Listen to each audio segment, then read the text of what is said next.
இதுவரை உங்கள் 5ஆம் இடத்தில் இருந்து வந்த ராகு அவர் இப்போ 4ஆம் இடத்துக்கு வரப்போறார். இதுவரை உங்களுடைய 11ஆம் இடத்தில் இருந்து வந்த கேது 10ஆம் இடத்துக்கு போறார். உங்களுக்கு தொழிலை கொடுக்கறதே சூரிய பகவான் தான். ஸோ 10ஆம் இடத்துக்கு அதிபதி சூரியன். ஸோ உங்களுடைய வாழ்க்கையில் விருச்சிக ராசியில் இருந்த மாணவ செல்வங்களுக்கு மிகச் சிறப்பான நல்ல பலன்கள் நடக்கும். விருச்சிக ராசியில் பிறந்த நிறைய பேர் பார்த்தீங்கன்னா சந்திரன் நீச்சமான ஒரு ராசி தான் விருச்சிக ராசி. இந்த ராசியில் பிறந்தவங்களுக்கு பாதகாதிபதியாகவே வருபவர் சந்திரன் தான். நிறைய பேர் என்ன நினைக்கிறாங்கன்னா, சந்திரன் எங்களுக்கு நீச்சம் சார், ரொம்ப மனசு கஷ்டமாக இருக்கு சார். அப்படிலாம் இல்லை, நல்லா புரிஞ்சுக்கோங்க.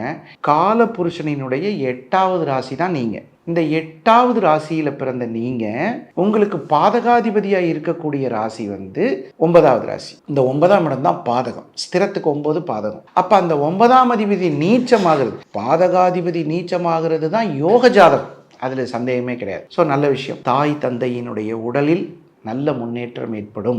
அவர்களிடம் கிடைக்க வேண்டிய சொத்து, பணம், காசு கிடைக்கும். அரசாங்கத்திடம் சில பிரச்சனைகளில் மாட்டிய விருச்சிக ராசிக்கு விமோச்சனம் கிடைக்கும்.